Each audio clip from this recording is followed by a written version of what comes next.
Olá! Tudo bem com vocês? Vamos a mais um pouquinho do nosso estudo? Desvendar um pouquinho mais desse livro que eu tenho certeza vai nos trazer grandes aprendizados. A gente buscando esse entendimento profundo para poder aplicar na nossa vida, no nosso dia a dia, nas nossas relações, nos nossos comportamentos.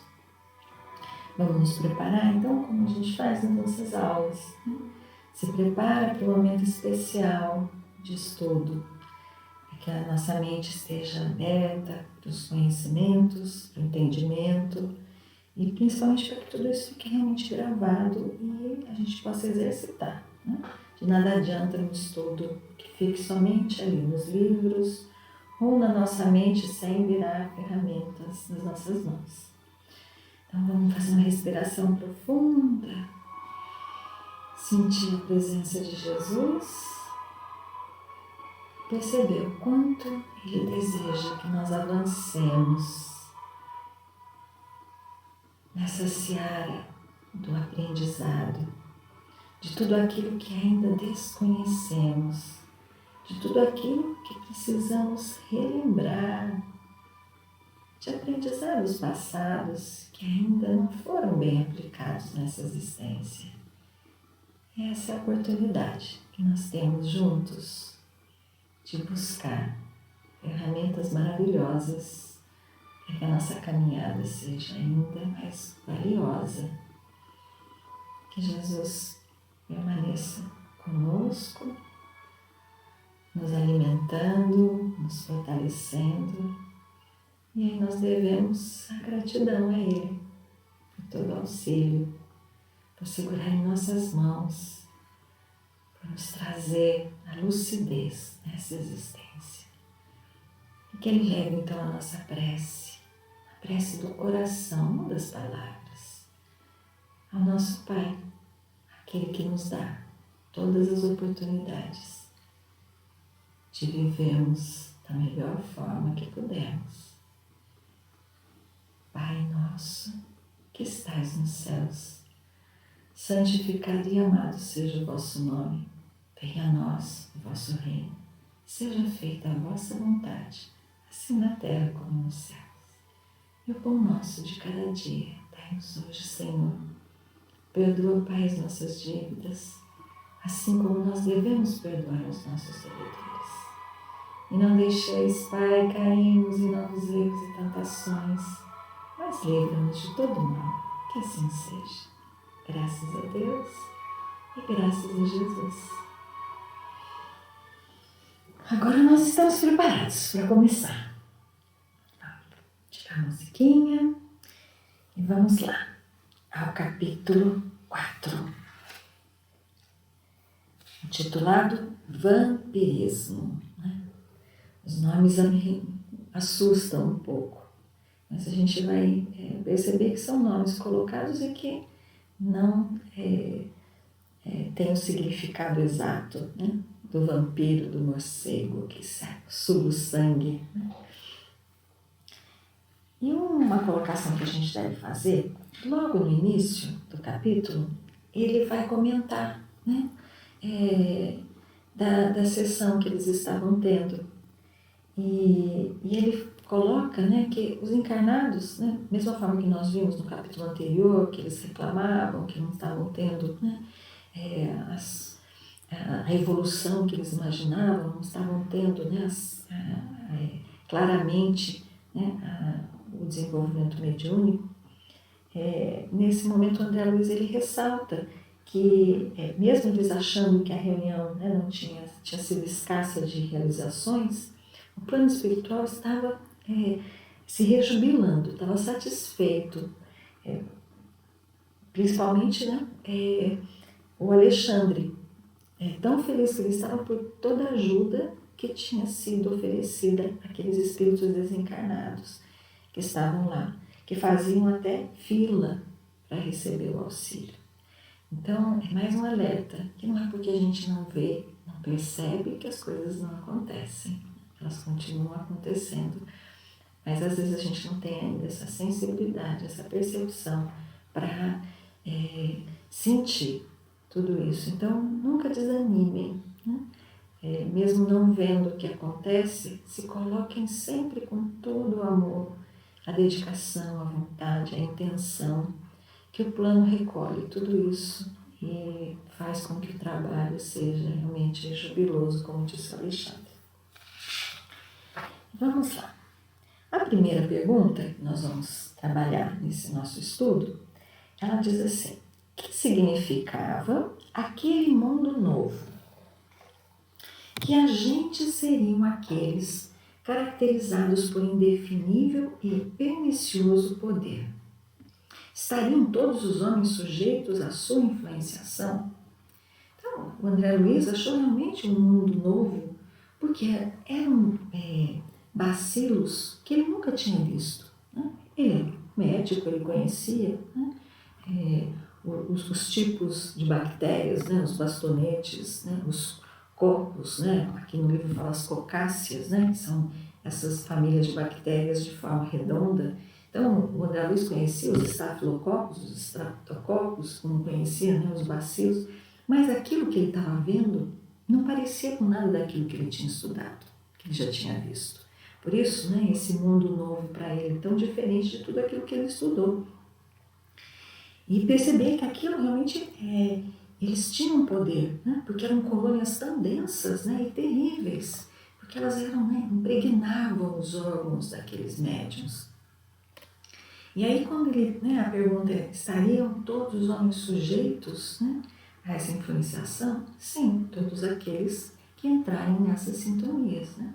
Então, esse termo vampirismo, né, não tem a ver com, né, a classe de morcegos, né, sugadores, mas sim faz uma metáfora a isso, como entidades ociosas que têm esse propósito de, quando encontram a guarida, né, tem um hospedeiro que os aceite, né, pela mesma sintonia, né, que o livro fala, sinistras sintonias, ele vai então sugar, né, metaforicamente as energias daquele ser, né?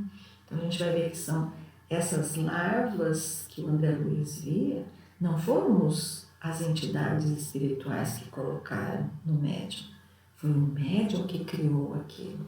Os próprios pensamentos dele é que criaram aquilo, e esses espíritos, eles se alimentavam dessas larvas. Então, as larvas sugam toda a energia vital do médium, e o espírito, né, que está nessa mesma sintonia, ele vai então se alimentar dessas larvas. Por isso o médium fica tão desgastado quando ele, outras entidades, além dos próprios pensamentos dele, e outras entidades se aproximam e também acabam de fazer todo esse estrago, né?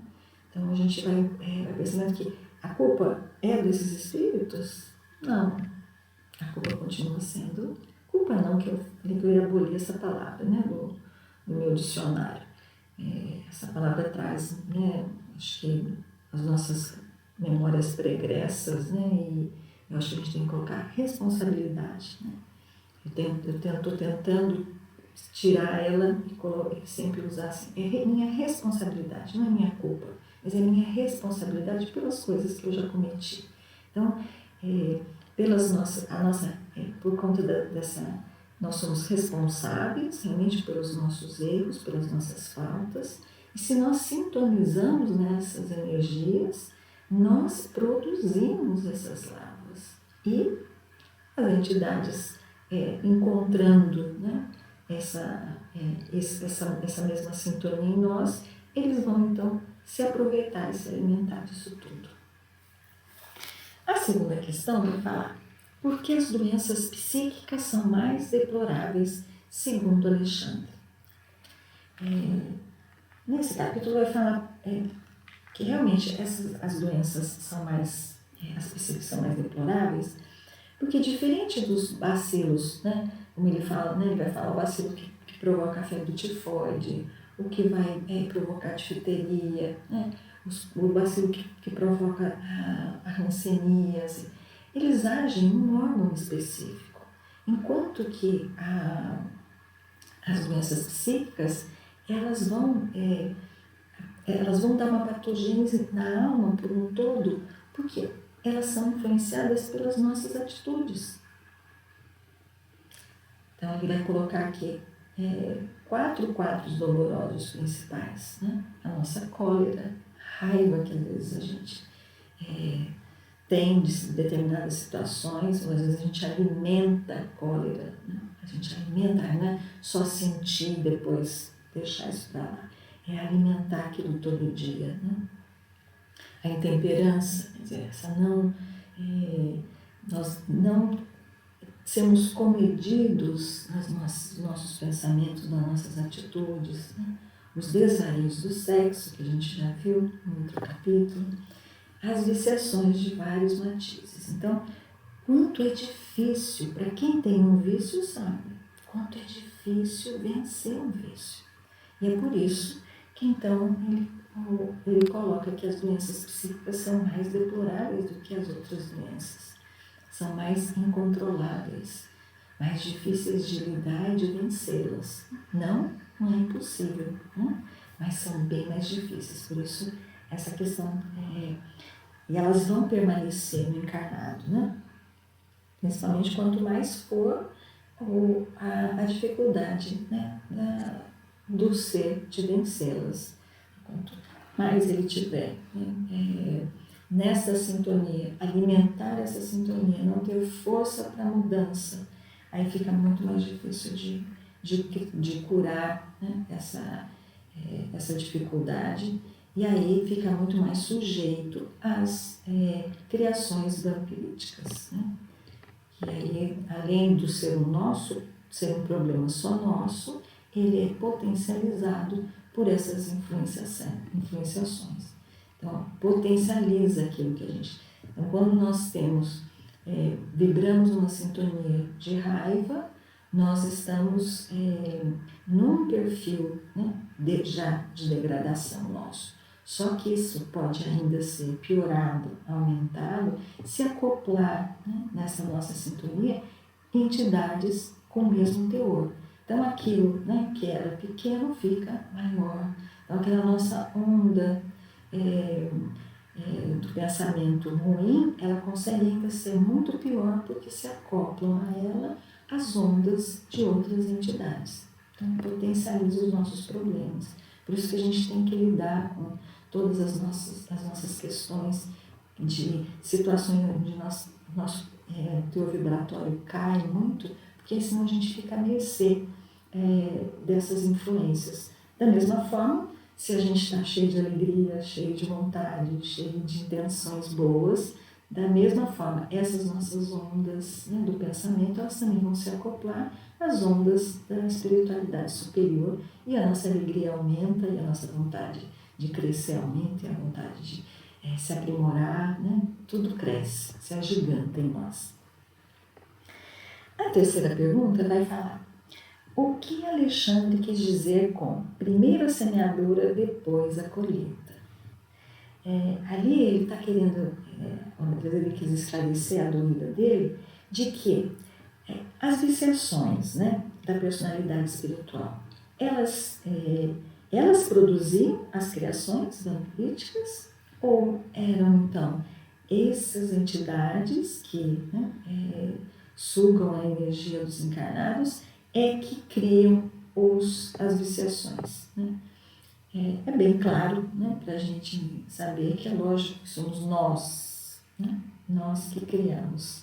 Nós criamos isso e eles se aproveitam, né? Eles se aproveitam, não são eles.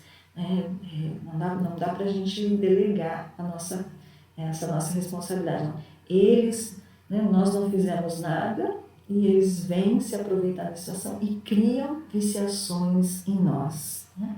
Isso não existe, né? Nas leis divinas de causa e efeito, né? É sempre a causa é a primária, né, de tudo, e e o resto é a consequência que retoma sobre essa causa.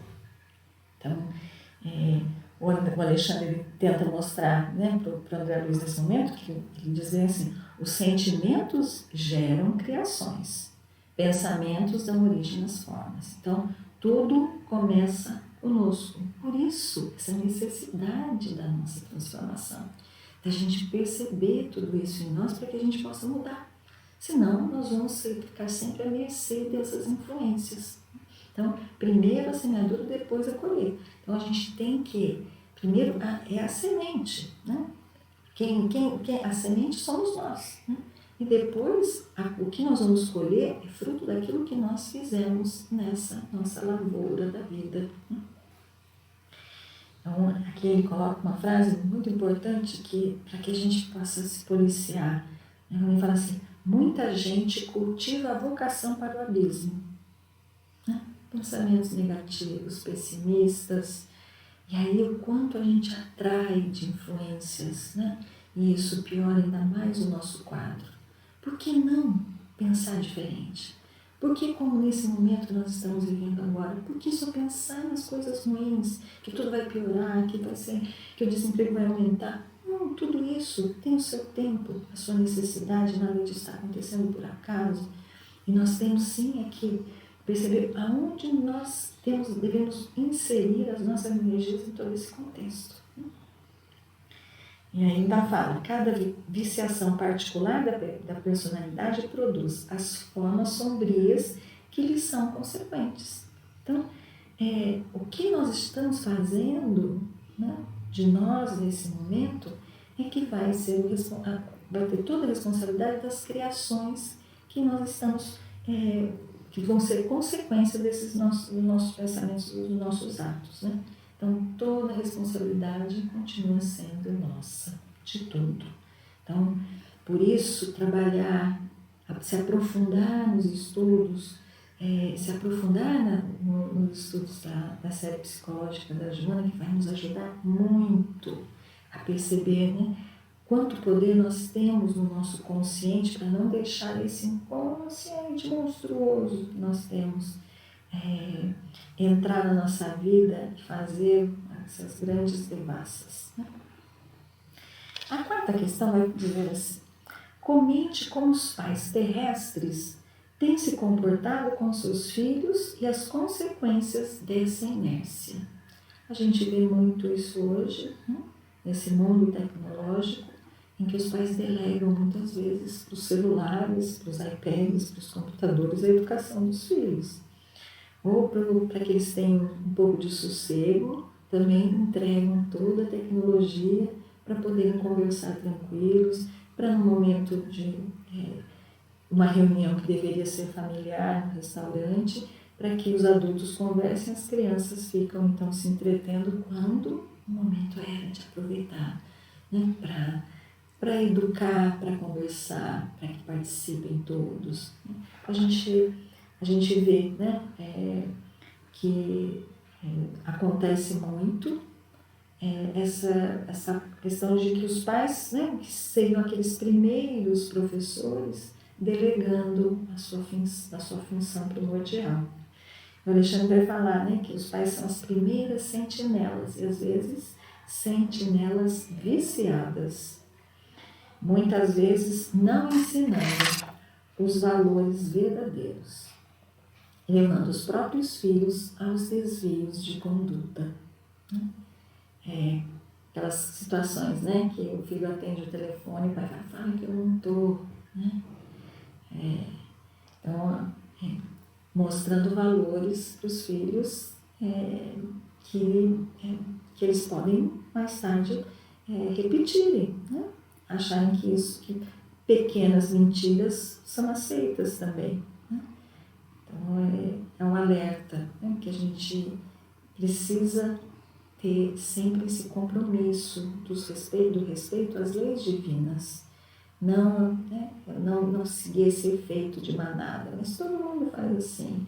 Mas já tem até, né, é comum todo mundo dar o celular para as crianças para que os pais possam ficar tranquilos. Por que eu vou ser diferente? Não, a gente pode ser diferente. A gente pode enxergar diferente, a gente pode fazer diferente. Sempre a gente tem que acreditar nisso. Né? A quinta questão vai falar qual a relação que Alexandre faz entre o vampirismo e a indústria da morte. Aqui é complicado, né? A indústria da morte, então, é todo esse abate aos animais para alimentar, né, essa nossa nutrição tão carnívora. Né? E aí o Alexandre vai explicar, né, que Deus coloca superiores e inferiores, né, para que eles convivam, né, em prol da evolução, mas cooperando uns com os outros, né? Num sentido de amor, né? De respeito. E aí é essa questão, né? Do quanto o homem ainda não é humano com os seres inferiores, que são os animais.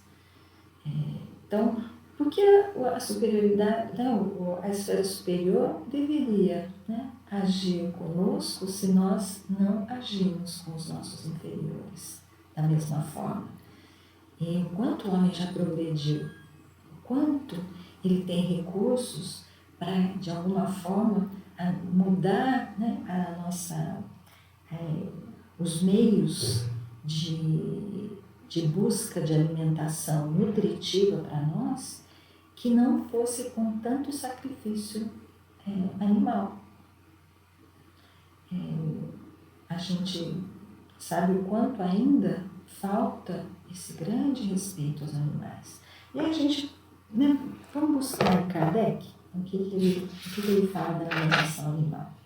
Na questão 723 do Livro dos Espíritos, a pergunta é assim: a alimentação animal entre os homens é contrária à lei natural?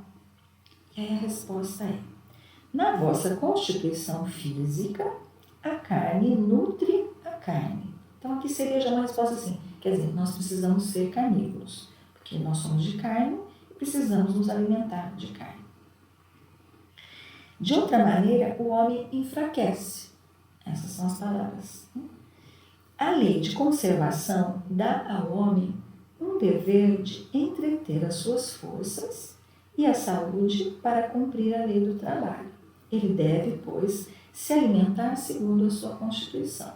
Então, aqui também é claro que para que a gente possa, né, a lei de trabalho é uma necessidade, e essa pergunta está no capítulo da lei da conservação, né, no Livro dos Espíritos. E, então, eles demonstram assim, que nós precisamos do alimento para termos forças para o trabalho. Mas a gente tem que pensar também que esse capítulo foi escrito em 1850. Ainda não haviam estudos na área da nutrição. A nutrição vai aparecer muito depois, né, no 1930, onde foram descobrindo, né, foram analisando realmente todos os nutrientes. E a gente sabe, né, o quanto já dá para substituir a proteína animal, não totalmente, mas por outras proteínas. Então, mas a gente sabe também que essa questão, né, da alimentação animal é algo que vem desde os primórdios e não se muda da noite para o dia.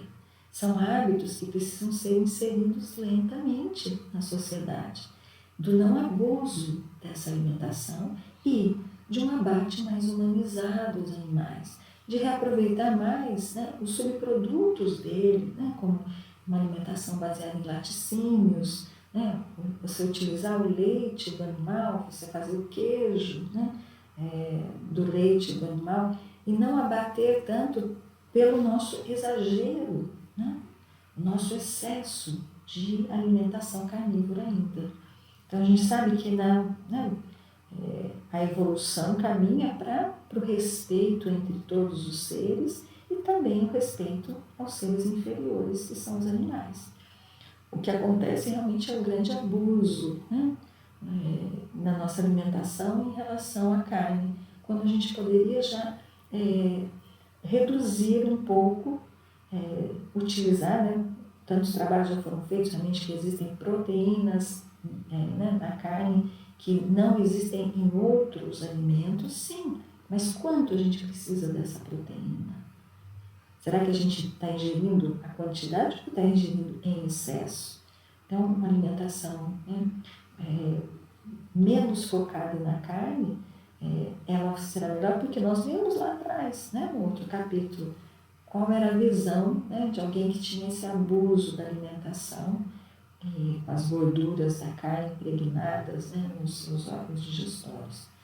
Então, a gente precisa perceber que a gente precisa ir criando hábitos, né, lentamente, não dá para mudar radicalmente, mas ir melhorando esses hábitos, principalmente, né, nos dias que a gente vai trabalhar no centro, para que a gente se sinta mais leve, para que tenha, né, uma leveza, porque a gente sabe que o corpo e o espírito tem que estar, né, não adianta, né, o espírito cheio de vontade e o corpo fazendo uma digestão, que a gente sabe que a carne demora para digerir no nosso corpo, então muita energia indo para o sistema digestório e faltando energia para os outros canais, para que a gente possa buscar as conexões, estar em tranquilidade. Então, é para se pensar sempre nessa nossa alimentação, né? Então, vamos pensar nesse respeito, né? Nesse respeito. E aí não fica tão estranho, né?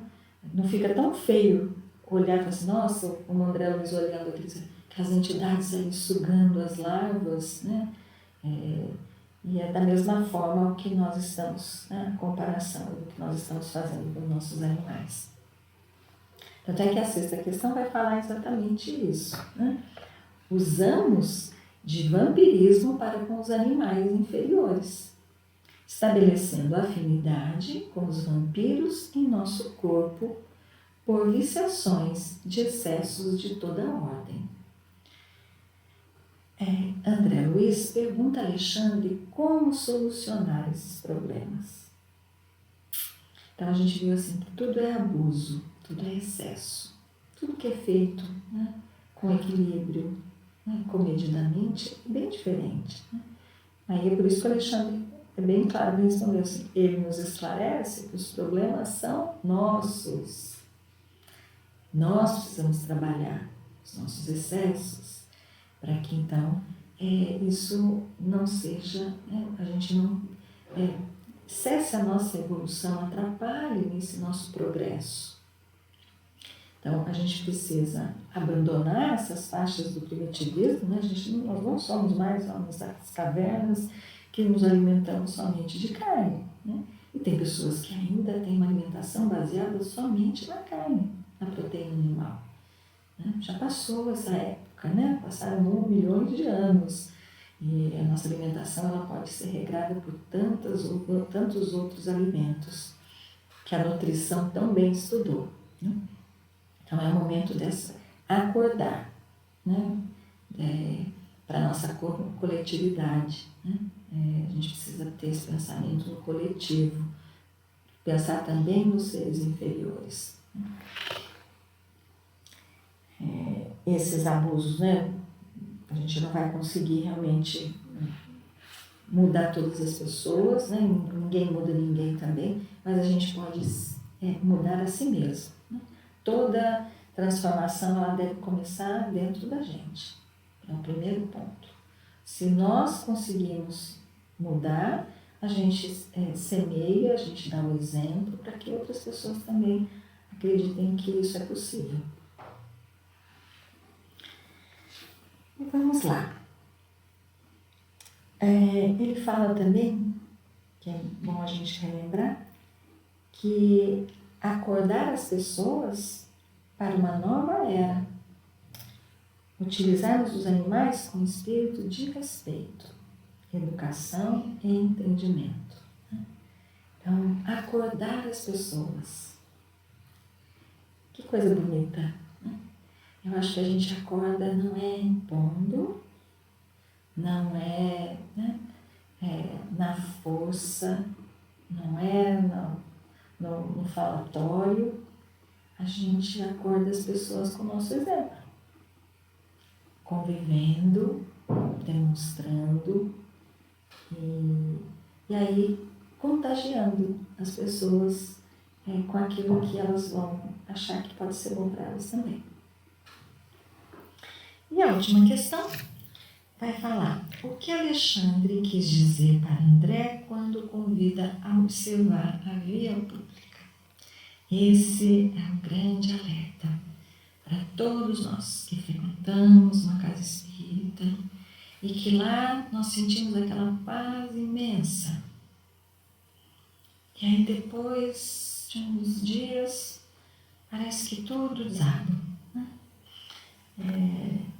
E ali exatamente, né, naquele trabalho, aquelas entidades que vampirizavam aquelas pessoas, elas, de alguma forma, né, elas receberam, né, um auxílio vivo, né, uma energia, para uma luz que rompia aquela cadeia, né, de simbiose, rompia. Só que no momento em que ela sai, né, sai do centro, ela também perde aquele campo magnético preparado.